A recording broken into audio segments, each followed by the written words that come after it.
Pedro, apóstolo de Jesus Cristo aos eleitos que são forasteiros da dispersão, no Ponto, na Galácia, na Capadócia, Ásia e Bitínia, eleitos segundo a presciência de Deus Pai, em santificação do Espírito, para a obediência e a aspersão do sangue de Jesus Cristo, graça e paz vos sejam multiplicadas. Oremos.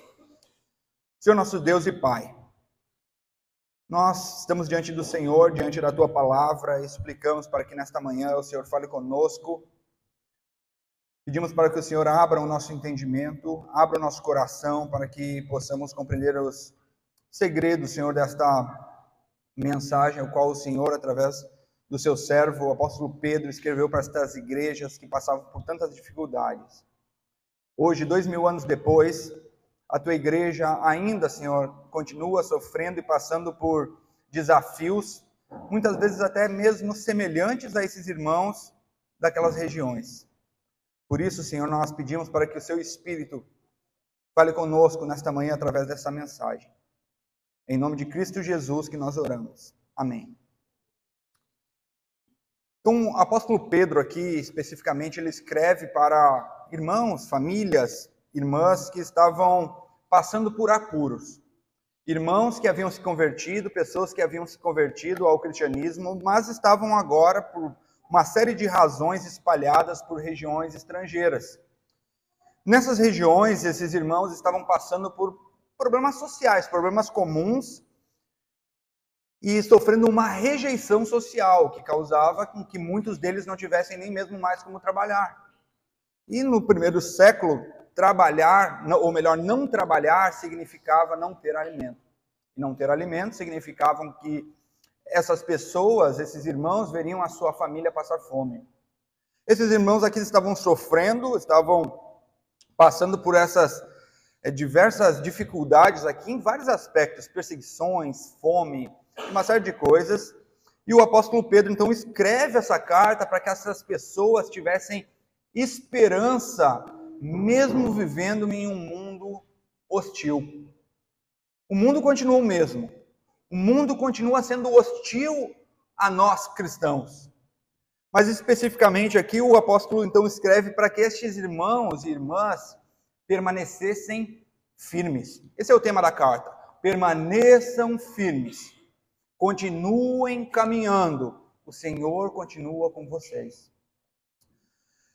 Então a pergunta desta manhã é: como nós cristãos podemos encontrar segurança vivendo neste mundo de hostilidade, neste mundo que simplesmente nos odeia? Como fazer isso? Então o apóstolo Pedro aqui ele nos ensinará que não apenas nós vamos passar por isso, mas que uma vez que somos cristãos, a nossa cosmovisão, a nossa visão de mundo, ela precisa ser lapidada pelo Evangelho, ela precisa ser lapidada pela mesma cosmovisão do nosso Senhor Jesus Cristo. Nós precisamos falar como Jesus falava, nós precisamos viver como Jesus vivia, expressar os mesmos sentimentos que o nosso Senhor Jesus expressava e obedecer tudo aquilo que Ele exige que venhamos obedecer. Isso que Ele exige de cada um de nós, e isso inclui sofrimento. É por isso que ele escreveu esta carta.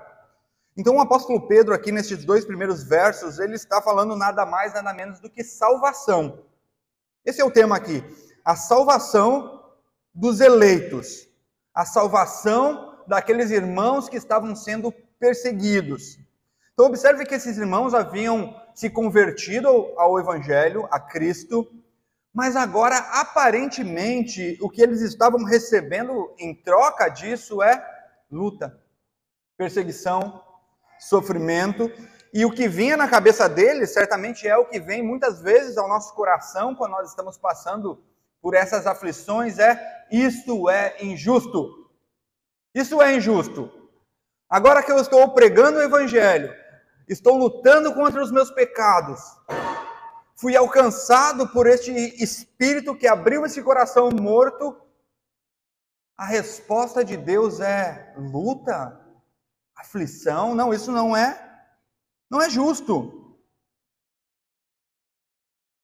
Onde está Deus nesse momento de injustiça? Então, o que nós vamos ver aqui é que, uma vez que nós somos crentes, a nossa visão de mundo agora é lapidada por Cristo.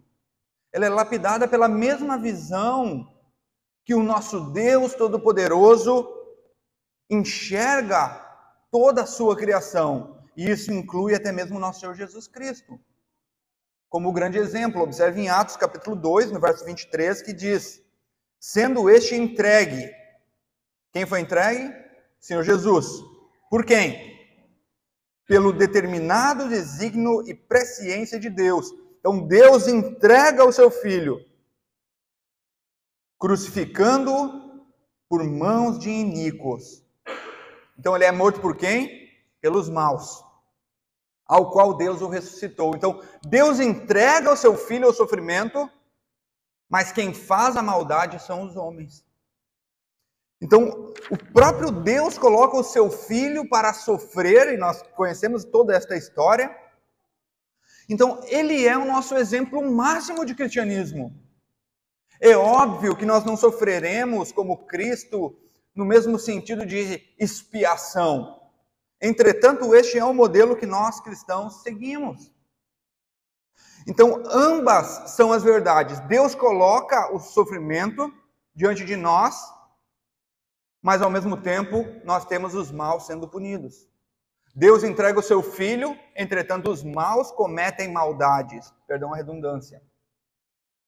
Então acontece isso na nossa vida também. O Senhor nos conduz muitas vezes a este caminho de sofrimento, mas os maus continuam fazendo maldades e injustiças para cada um de nós.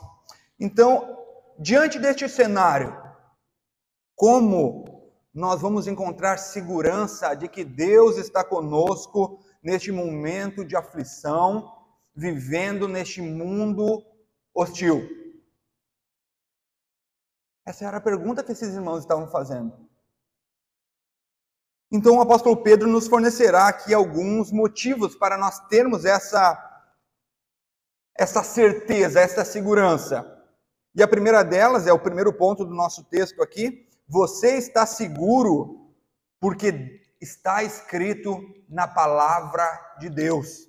Tenha segurança porque está escrito na palavra de Deus.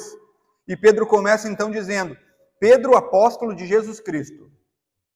Não foi escrito por qualquer um, não é uma carta apócrifa, não é a carta de um historiador, é a carta de um apóstolo. Essa era a garantia que estes irmãos que estavam sofrendo em outras regiões tinham.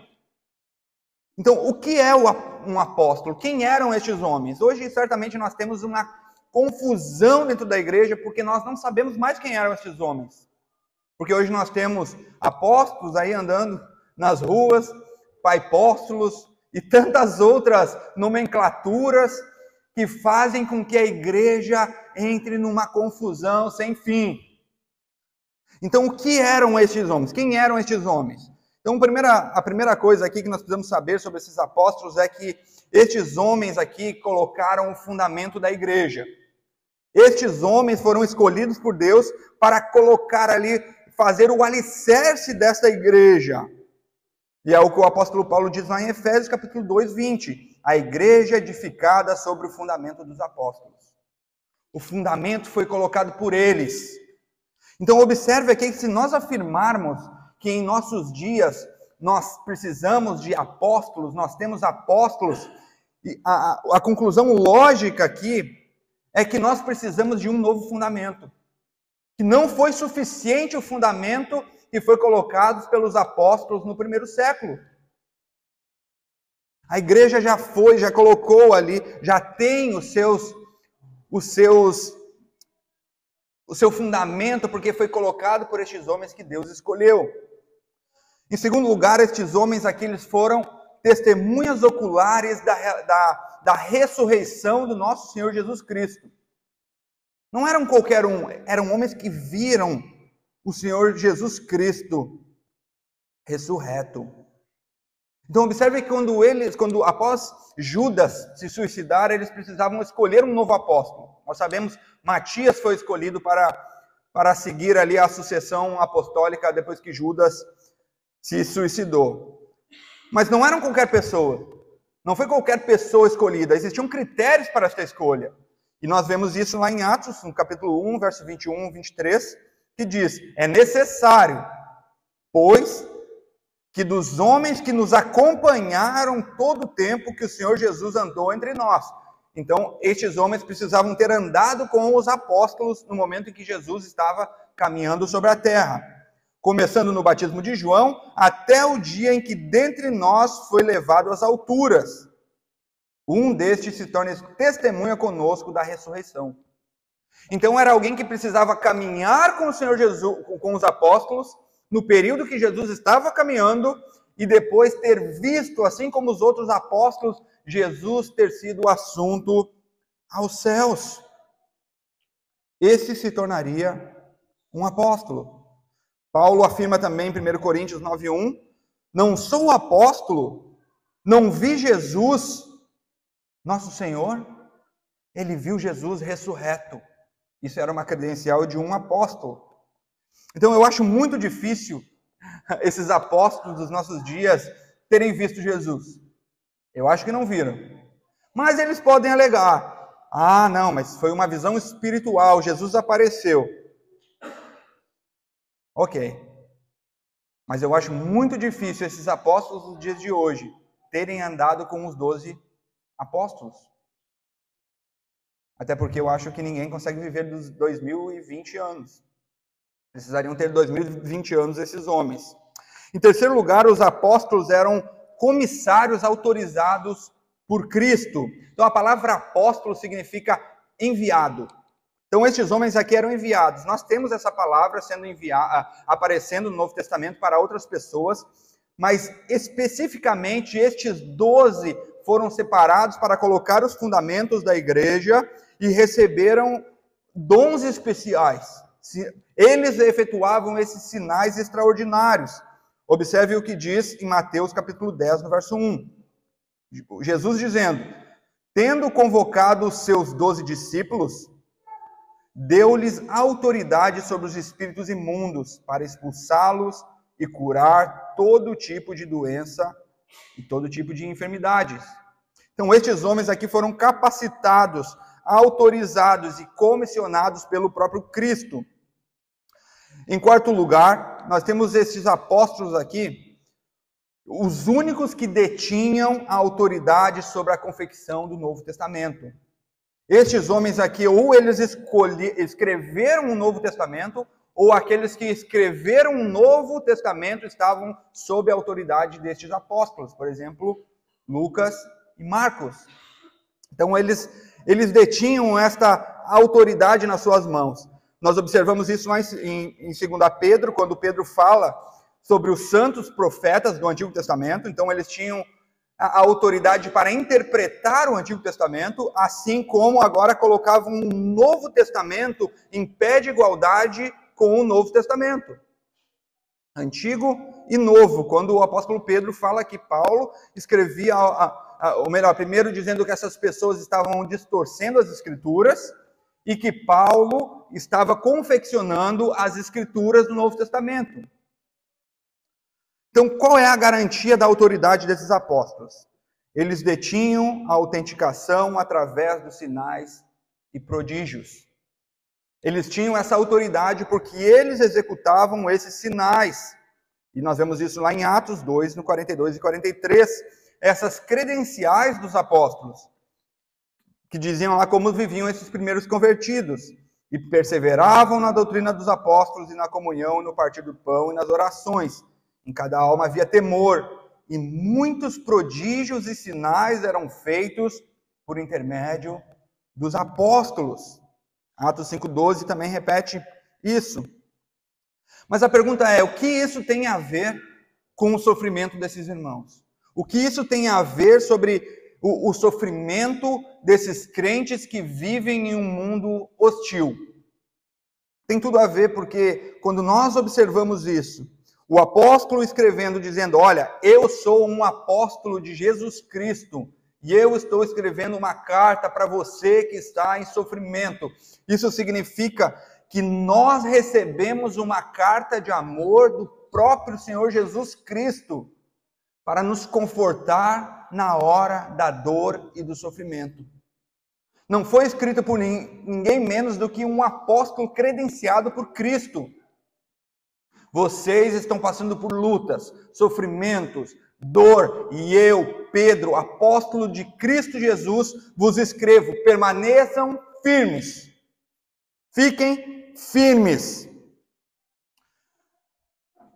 Então o que nós vemos aqui é que esses irmãos que estavam espalhados, segundo o verso 1 ainda, no Ponto, na Galácia, na Capadócia, na Ásia, na Bitínia, estavam vivendo em um mundo extremamente hostil, e o seu coração, os seus pensamentos, os seus sentimentos estavam sujeitos agora a esta cultura de diversos lugares, assim como nós também estamos.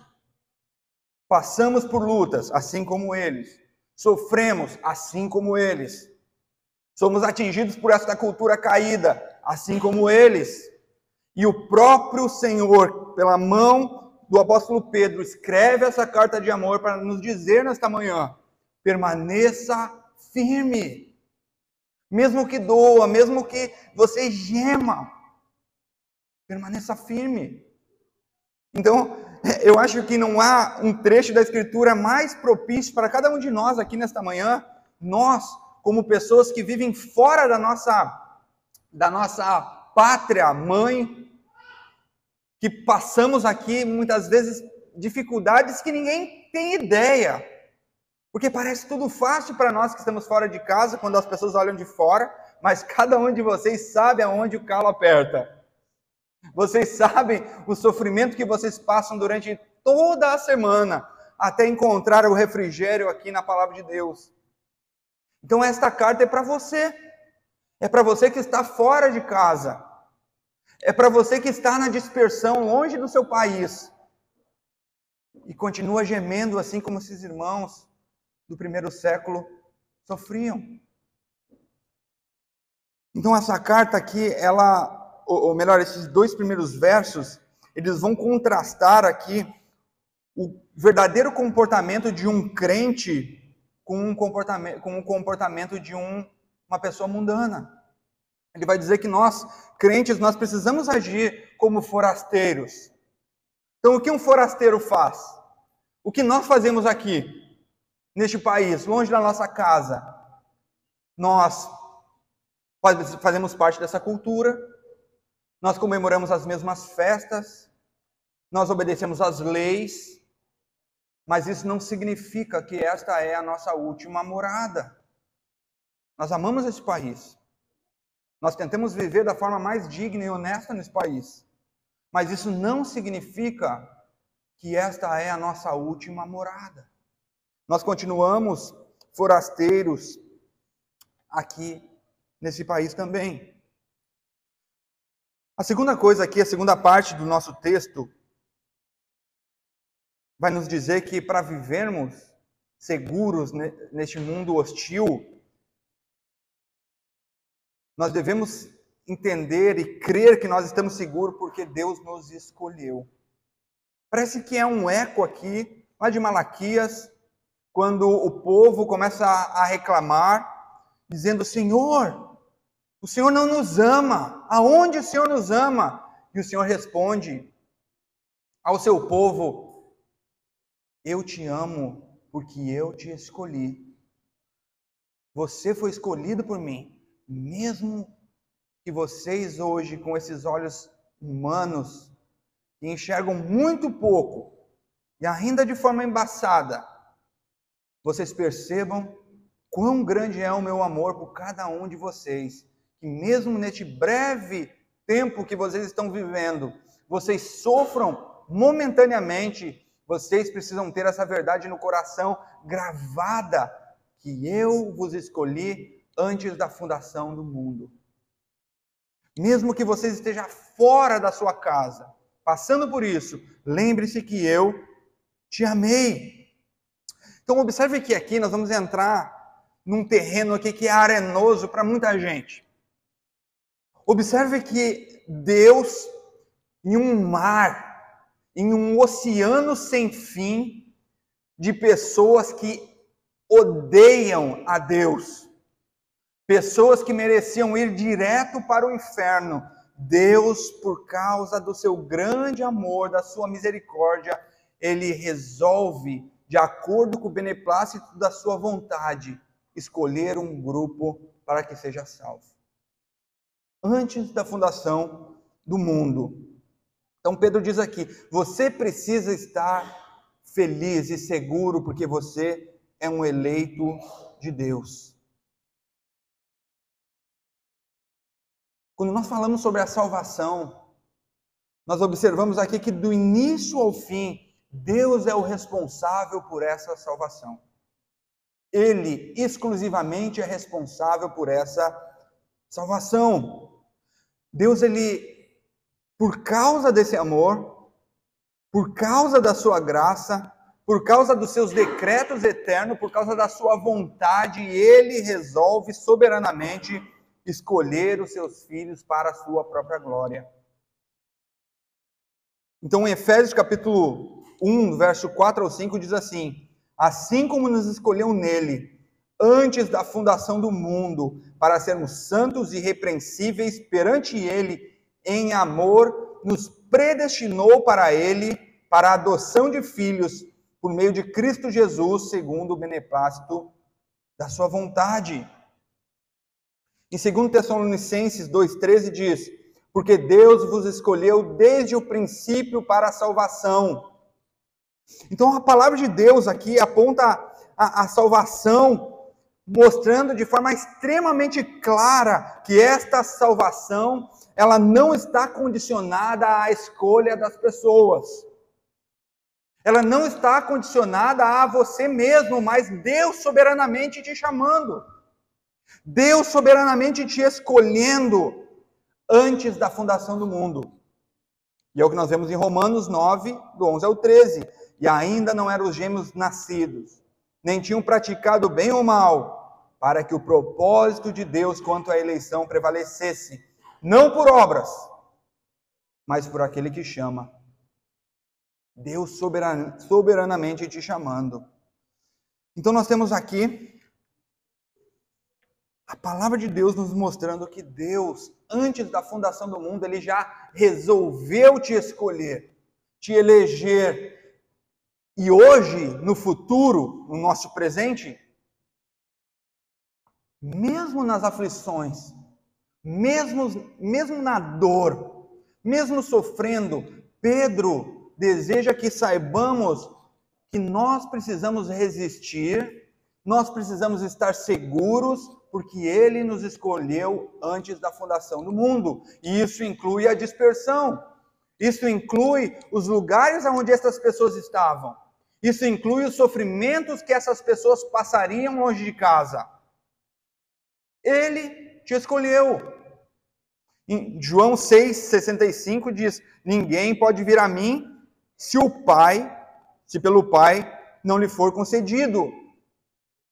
Ninguém pode ir ao nosso Senhor se o nosso Deus, Pai, não o chamar primeiro. Mas nós podemos dizer, Celso, mas pelo menos com a fé eu entro nesse negócio. Eu preciso cooperar com a salvação de Deus. Eu sei que eu tenho fé. Eu creio. Eu creio em Deus.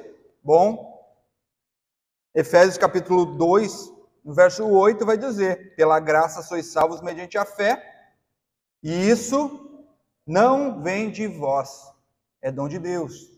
Então, para nos tornar mais miseráveis ainda, nem mesmo a fé procede de nós mesmos.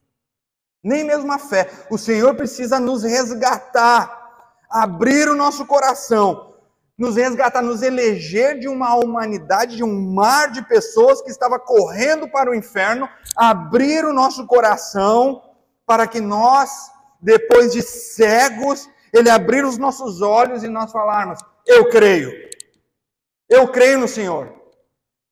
E então essa salvação se aplicar em nós. Então, em última análise aqui, se você não acredita na doutrina da eleição, você nunca entenderá quão grande é o amor que esse Deus tem por você. Você será salvo. Você pode ser salvo sem entender a doutrina da eleição, mas você nunca conseguirá entender o quão grande é este amor, que pega pessoas como eu e você, que não tinham absolutamente nada a oferecer, e mesmo assim decidir, por causa da misericórdia dele, fazer viver com ele para todo sempre. As pessoas então dizem, nossa, isso é injusto. Quando Deus condenar os ímpios, estas pessoas receberão o que é justo. Os eleitos, eles não recebem justiça. Os eleitos recebem misericórdia. Eles recebem misericórdia de Deus. E ninguém aqui recebe injustiça. Tanto aqueles que são condenados recebem justiça. E os que são eleitos recebem misericórdia. Então Deus abre o coração. Nós temos uma série de textos que fala sobre isso. Lídia tendo seu coração aberto. Pessoas aqui em Atos 13, 48 sendo designadas aqui para a salvação eterna. Então Pedro está tratando aqui sobre a salvação do seu povo. Sobre a segurança que nós precisamos ter, sabendo que Ele nos escolheu antes da fundação do mundo. E como ter essa segurança? Primeiro nós vimos aqui porque está escrito na palavra de Deus. Em segundo lugar, nós vimos que nós precisamos ter essa certeza porque Ele nos escolheu antes da fundação do mundo. No verso 2 diz, eleitos segundo a presciência de Deus Pai, em santificação do Espírito, para a obediência e aspersão do sangue de Jesus Cristo, graça e paz vos sejam multiplicadas. Então observe aqui, povo eleito. A palavra de Deus, ela mostra do início ao fim que há uma predestinação descrita nas páginas das Escrituras. Antes de nós entrarmos aqui no segundo verso, deixa eu tentar explicar aqui o que a palavra de Deus fala sobre isso. Então a primeira coisa que nós precisamos saber sobre a eleição é que esta doutrina é uma doutrina bíblica. Ela não é uma doutrina que foi inventada por um grupo seleto de reformadores. Calvino é o inventor da doutrina da eleição, da predestinação. Não, essa é uma doutrina bíblica. A palavra de Deus está saturada de versículos e mais versículos que falam sobre essa eleição. Então, se você tiver uma caneta, anote o que a palavra de Deus diz. Israel, ela foi escolhida. Deuteronômio capítulo 7, no verso 6. O Senhor, seu Deus, o escolheu. Fez o quê? O escolheu para ser o seu povo e a sua própria glória, a sua própria posse.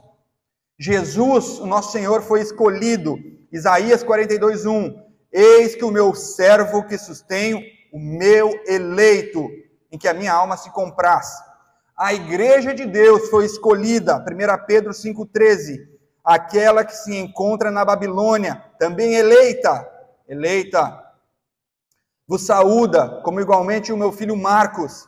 Os anjos foram eleitos, 1 Pedro 5,13, 1 Timóteo 5,21, conjuro-te diante de Deus, Cristo Jesus e os anjos eleitos, que sem prevenção guardas estas coisas. Os cristãos foram eleitos individualmente, eles foram escolhidos. João 15,16, não fostes vós que me escolheste, mas eu escolhi vós outros. João 6,44, ninguém pode vir a mim se o Pai não o trouxer. Mateus 22,14, porque muitos são chamados, mas poucos são os escolhidos. Romanos 9,8, para que o propósito de Deus segundo a eleição prevalecesse. Romanos 11,5, assim, pois também como o tempo presente sobrevive um remanescente, segundo a escolha divina da graça. Colossenses capítulo 3, 12. Revesti-vos vós como eleitos de Deus, santos e amados em ternos afetos de misericórdia. Tito 1:1, a fé dos eleitos de Deus. 2 Timóteo 2:10, suporto tudo por causa dos eleitos. Apocalipse também fala, 2 Tessalonicenses 12:13, porque vos escolheu desde o princípio para a salvação, e tem muitos outros. Uma chuva, de versículos que mostra que a eleição é uma doutrina bíblica, não pertence a calvinistas, não pertence a reformados, não pertence à doutrina da igreja reformada holandesa. Essa é uma doutrina bíblica. É uma doutrina aparentemente aqui paulina, petrina e tantas outras passagens aqui.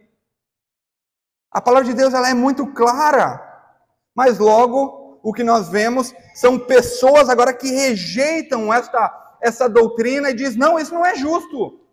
Não é justo a doutrina da eleição. Romanos 9,14 diz: terei misericórdia de quem eu quiser ter misericórdia. Então não interessa se você acha justo ou não. O que interessa é que a palavra de Deus nos mostra que há uma doutrina da eleição recheada em toda a Escritura. A outra pergunta que muitos arminianos fazem é: bom, se há uma eleição, se há uma predestinação, por que devemos então evangelizar? A palavra de Deus ela é muito simples. Spurgeon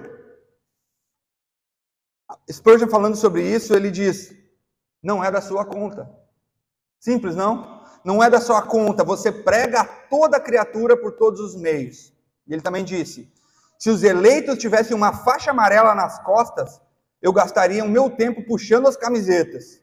Mas como eles não têm, eu prego o evangelho a todos os homens, e aqueles que são eleitos responderão. Isso coloca o coração no evangelismo. Então por que nós pregamos? Porque este foi um meio ao qual Deus escolheu para que seus eleitos sejam salvos. É simples, é claro na Escritura. Então este é o meio, a loucura da pregação. Prega para todas as pessoas, mas somente aqueles que são eleitos responderão. Somente aqueles responderão. Outra coisa que nós precisamos saber sobre a eleição é que a doutrina da eleição, ela não é uma doutrina que está solta, pipocando ali dentro da Escritura. É uma doutrina que anda simultaneamente conectada com a doutrina da depravação total dos homens. A palavra de Deus diz que nós estamos mortos nos nossos delitos e pecados. Nós estávamos mortos em nossos delitos e pecados, em decorrência da queda que ocorreu em Gênesis 3. Então os homens eles estão mortos, eles estão cegos. Então muita gente diz que pregar para o mundo, pregar para estes não eleitos, é como se nós pregássemos num grande cemitério. Pessoas mortas que odeiam a Deus. Pessoas cegas que estão caminhando em direção a um abismo. E nós ali como loucos gritando: abre esse coração, olha para Cristo, arrependa-se dos seus pecados. Arrependa-se. Mas as pessoas continuam duras. E aqui nós vemos a necessidade de Deus rasgar o coração desta pessoa. Restaurar o coração dessa pessoa. Para que ela possa crer e viver as verdades espirituais. É necessário que essas pessoas tenham o seu coração rasgado. Mas nós acabamos dizendo lá no finalzinho que: mas eu escolhi Deus. Bom, você escolheu Deus porque primeiramente Ele te regenerou. Então o que vem primeiro, a fé ou a regeneração? Primeiro vem a regeneração de Deus, que nos capacita agora, e esta fé é imputada em nosso coração para que possamos crer. Mas primeiro Ele resgata, Ele dá vida a este coração morto. Todos nós estávamos mortos em delitos e pecados, e Ele agora rasga o nosso coração e dá vida a estes zumbis que andam caminhando lá fora, que mereciam o inferno. E Ele então coloca esta fé em nosso coração, e esse coração recebe vida. Então nós temos na história muitos teólogos que não abrem mão disso. Ele diz, não, mas existe, que resta alguma coisa. Eu sou um zumbi, eu sou como aquele morto-vivo, um morto muito louco, lá daquele filme lá da década de, sei lá, dos anos 2000,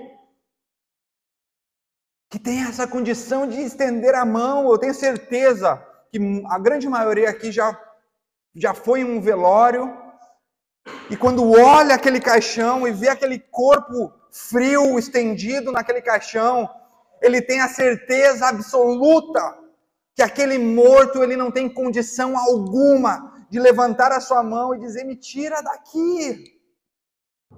Ele está incapacitado porque a vida já partiu daquele corpo gelado. É este o desenho do ser humano. Um corpo sem vida, ao qual é revivificado pelo Senhor através do seu Espírito. O nosso coração é regenerado, a vida é imputada, e aquele interruptor quebrado é restaurado para que possamos levantar o braço e dizer, eu creio. Eu creio. Então essas verdades se aplicam em todos nós. Outra coisa que nós precisamos saber sobre a eleição é que ela é uma doutrina encorajadora. Em Efésios capítulo 1, 4 diz que, assim como nos escolheu nele antes da fundação do mundo, para que sejamos santos e irrepreensíveis diante dele. Então agora Deus, ele nos chama, nos dá vida e nos coloca a caminhar num mundo para que nós sejamos agora santificados por ele continuamente e que sejamos irrepreensíveis. Então nos encoraja a continuar caminhando em santidade. Além disso, a eleição é que ela produz segurança espiritual. Então aquele medo de perder a salvação, ela é jogada para fora. Porque o trabalho foi dele, nos escolhendo. O trabalho foi dele enviando o nosso Senhor Jesus para que os nossos pecados fossem pagos naquela cruz. O trabalho foi dele quando enviou o seu Espírito para dar vida nesse coração corrupto e morto. E o trabalho é dele em fazer com que venhamos perseverar até o último dia. Então o trabalho começa na eternidade e nos levará até a eternidade. Todo o trabalho, toda a glória é dada a ele. A eleição também ela produz mudança ética. Porque Deus nos escolheu para sermos santos e irrepreensíveis. Um dos principais motivos que a doutrina da eleição é atacada é porque as pessoas não sabem o que a doutrina da eleição significa. Quer seja dentro da igreja reformada, quer seja fora. Muitos ímpios vivendo no nosso meio, crendo que são eleitos, crendo que foram predestinados, vivem uma vida com pecados até o pescoço, crendo que são salvos, crendo que são eleitos, quando na verdade são réprobos. E muitos que estão lá fora olham para igrejas reformadas e dizem, olha lá, salvo, foi eleito antes da fundação do mundo, e olha a vida dele como está. Então, nós somos salvos, eleitos agora para ter uma vida santa e sermos irrepreensíveis. Porque se você é um eleito de Deus, você procurará todos os dias da sua vida fazer a vontade do nosso Senhor Jesus Cristo. Viver uma vida em santidade, dar bom exemplo para a sociedade, dar bom exemplo para os irmãos, para os filhos, para o marido, para a esposa, porque Deus te escolheu antes da fundação do mundo para isso. Então observe que começa no passado, antes da fundação do mundo. Pedro fala no verso 2, eleitos segundo a presciência de Deus Pai, antes da fundação do mundo. Na presciência ele anteviu, mas aqui observe que este antever, essa presciência, não significa que Deus estava apenas parado lá na eternidade, olhou para o túnel do tempo e disse assim, estou vendo. Esse irmão, essa irmã, eles são bonzinhos. Eu sei que eles crerão no futuro, logo eu elegerei eles. Não, ele fez isso, ele decretou isso. Então a presciência de Deus aqui significa, este é o povo que eu escolhi. Eu criei o futuro. Nós não temos aqui um multiverso da Marvel, com mundos paralelos, onde Deus olha o futuro. Não, Ele é o criador do futuro. Sem Ele, nada existiria. O passado não existiria, o presente não existiria, o futuro não existiria, a eternidade não existiria. Então Ele decreta todas as coisas. Ele não é um velhinho que fica lá na frente, lá na porta do céu. Ah, por favor, creia em mim. Por favor. Ele decreta essas coisas. Ele é Deus. Se Ele não fizesse isso, Ele não seria Deus. Então qual é o propósito de tudo isso? O propósito é que Deus nos escolheu antes da fundação do mundo, para que nós hoje, começando no passado, antes da fundação do mundo, no presente, nós obedecêssemos a Cristo. Vivêssemos como Cristo. Nos santificasse nessa vida, para que no futuro, de volta à eternidade, nós pudéssemos ficar com Cristo para todos sempre. Então a palavra que nós temos aqui no verso 2, segundo a presciência de Deus e a santificação do Espírito, é uma palavra que obediência, tem uma conotação aqui de obediência aqui na santificação do Espírito, para a obediência e a aspersão do sangue. Essa palavra obediência, ela dá a conotação que vocês pais conhecem muito bem. É como se ele dissesse assim, quando você está lá na sua casa e você diz para o seu filho ou sua filha, guarda a louça. E por algum motivo, nessa idade, eles ficam surdos. E nós precisamos falar de novo, você ouviu o que eu disse? Quando nós falamos isso, é a mesma conotação aqui, é ouvir isso e obedecer. O filho sabe, opa, eu ouvi, já farei. O pai deseja que esta obediência seja executada no exato momento ao qual ele falou. Então, nós temos este mesmo conceito aqui. Nós somos eleitos para obedecer a Cristo. Obedecer a Cristo, viver uma vida em santidade. Então Pedro, ele está nos dizendo que, mesmo que venhamos passar por lutas, aflições, problemas nos mais diversos locais da terra, quer seja nestes locais aqui que Pedro descreveu, na Capadócia, na Galácia, no Ponto, na Bitínia, na Ásia, nos Estados Unidos, na África, no Brasil, seja onde for, nós precisamos ter essa segurança, porque está escrito na palavra de Deus. Porque nós fomos eleitos antes da fundação do mundo, e esta eleição agora nos mostra essas implicações gerais de viver uma vida agora buscando a Ele todos os dias, independente das nossas lutas, porque Ele continua no controle. Ele continua governando todas as coisas, até mesmo quando você sofre injustiças. Até mesmo quando você chora. Até mesmo por causa dessa doutrina. Por causa do amor demonstrado por Deus nessa doutrina, de nos escolher antes da fundação do mundo. Isso nos traz a alegria. Em terceiro lugar, essa doutrina nos mostra agora um desejo de mudança. Então, as pessoas muitas vezes, elas dizem, eu sou salva, ou muitas vezes ela diz, eu não sei se eu sou eleito. Se você é um eleito de Deus, você está escutando essa palavra nessa manhã, isso deve te levar agora a um desejo genuíno de mudança. Isso deve te levar agora a um desejo de mudar aquilo que ainda é necessário mudar na sua vida. Se você está lutando contra o pecado, se você está lutando contra os próprios desejos da sua própria carne, é o momento de pedir perdão a Deus e dizer, Senhor, me ajuda, porque se o Senhor me elegeu antes da fundação do mundo, é necessário que eu me arrependa dos meus pecados, e não há momento melhor do que esse. Em quarto lugar, essa doutrina, ela te traz confiança. Sabe que apesar, você vai saber, você terá a confiança, a certeza, a esperança de que mesmo passando nas lutas, as aflições que vocês passam diariamente, Ele te carregará. Porque se Ele te escolheu, Ele te colocará nas costas e fará que você chegue até o dia final.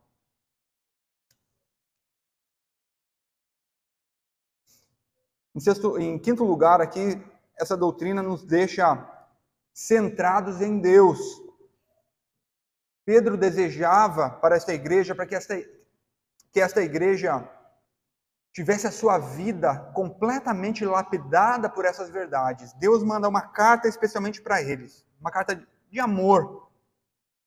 Em segundo lugar, Pedro fala para eles que eles são eleitos antes da fundação do mundo. Logo, agora a nossa retribuição, não para a nossa salvação, não obras, mas em retribuição, agora a nossa vida é entregue a Ele como libação.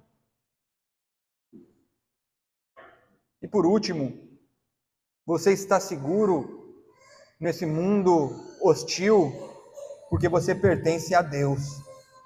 Então, como um filho genuíno, não importa o que você esteja passando. Não importa se aparentemente aos nossos olhos nós não compreendemos. O que importa é que Ele te escolheu e Ele fará com que você continue caminhando. Ele te fortalecerá dia após dia, para que no último dia você seja colocado com aqueles: vinde, benditos do meu Pai. Que Deus assim nos abençoe, nos ajude e coloque essa esperança, essa certeza em nosso coração. Amém. Oremos.